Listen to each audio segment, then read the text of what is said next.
చిత్తూరు జిల్లా Kuppam YCP rebel MLA అభ్యర్థిగా వసనాడు మాజీ సర్పంచ్ మురళి నామినేషన్ దాఖలు చేశారు. చిత్తూరు జిల్లా కుప్పం వైసీపీ రెబెల్ ఎమ్మెల్యే అభ్యర్థిగా వసనాడు మాజీ సర్పంచ్ మురళి నామినేషన్ దాఖలు చేశారు. అనంతరం ఆయన మీడియాతో మాట్లాడుతూ వైసీపీ పార్టీ ఆవిర్భావం నుంచి తాను వైసీపీ పార్టీ కోసం కృషి చేశానని అన్నారు. పార్టీ బలోపేతానికి కృషి చేసిన తనను అధికారంలోకి వచ్చిన పార్టీని గుర్తించలేదని ఆవేదన వ్యక్తం చేశారు. ప్రెస్కో చైర్మన్, ఎంపీసీ చైర్మన్ల పదవులను అడిగినా కనీసం పట్టించుకోలేదన్నారు. ఉత్తుత్త లెటర్లను అందజేసి వైసీపీ నేతలు, కార్యకర్తలు మోసం చేశారని విమర్శించారు. రాబోయే ఎన్నికలలో తనకు కుప్పం ప్రజలందరూ ఓటు వేసి భారీ మెజార్టీతో గెలిపించాలని కోరారు. ప్రజలకు నమస్కారాలు. నేను వసనాడు మురళి, మాజీ సర్పంచ్, కుప్పం నుంచి మాట్లాడుతున్నాను. పార్టీ ఆవిర్భావం నుంచి నేను పార్టీలో జాయిన్ అయినాను. జగన్మోహన్ రెడ్డి గారు కడప బై ఎలక్షన్లో ఎంపీగా పోటీ చేసినప్పుడు అక్కడిపై 22 రోజులు కష్టపడినాము. నెల్లూరు బై ఎలక్షన్లో ప్రసన్న కుమార్ రెడ్డి గారికి 26 రోజులు పనిచేసినాము.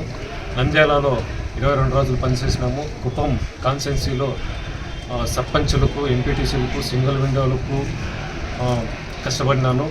ఈ రోజునన్నీ నేను మాజీ చంద్రబాబు నాయుడు గారు సీఎంగా ఉన్నప్పుడు కూడా నేను మొదటి సర్పంచ్గా కుప్పం కాన్స్టిట్యున్సీలో గెలిచినాను. నా పైన వారు ఎస్సీ ఎస్టీలకు కేసులు కూడా పెట్టినారు. అయినా కూడా నేను పార్టీని వీడకుండా ఈరోజు నేను పార్టీలోనే కొనసాగుతున్నాను. నాకు చాలా అన్యాయం జరిగింది. నన్ను ఎవరు కానీ నామినేట్ పోస్టులకు మార్కెట్ కమిటీ కానీ రెస్కో చైర్మన్ కానీ అడిగినాను, అది కూడా ఇవ్వలేదు. భరత్ గారు అయితే పార్టీలో ఉండే నాయకులు కూడా ఎవరు ఇవ్వలేదు.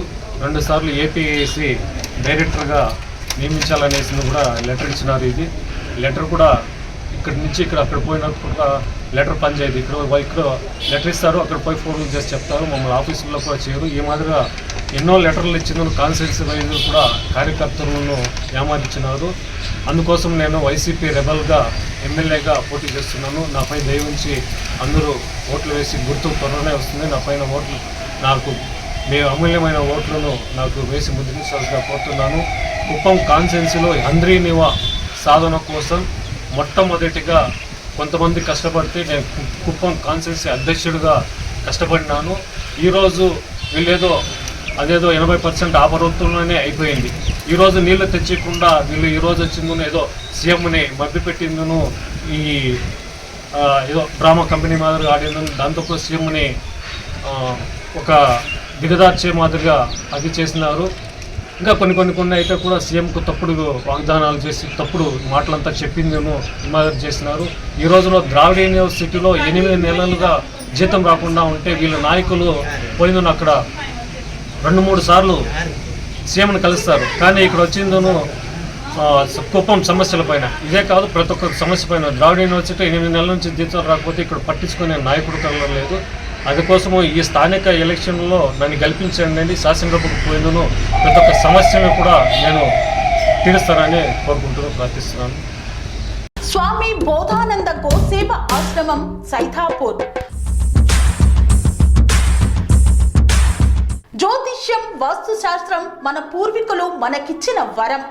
దుర్గాదేవి, కాలభైరవ ఉపాసనతో వాక్సిద్ధి పొందిన శ్రీ బోధానందగిరి స్వామివారు మీకు ఎలాంటి సమస్యలున్నా, వాటిలో ముఖ్యంగా ధన నష్టం, ఆరోగ్య నష్టం, భార్యాభర్తల మధ్య గొడవలు, ప్రేమించుకున్న వారు దూరం అవడం, ఎన్ని సంబంధాలు వచ్చినా పెళ్లి ముడి పడకపోవడం, రోడ్డు ప్రమాదాలు, అప్పుల బాధలు, వ్యవసాయంలో నష్టాలు, పెద్దల మాట పిల్లలు వినకపోవడం, ఆరోగ్య శాంతి, గృహశాంతి, మనశ్శాంతి లేకపోవడం, ఇలాంటి సమస్యలు ఉన్నట్లయితే ఒక్కసారి స్వామీజీని కలవండి.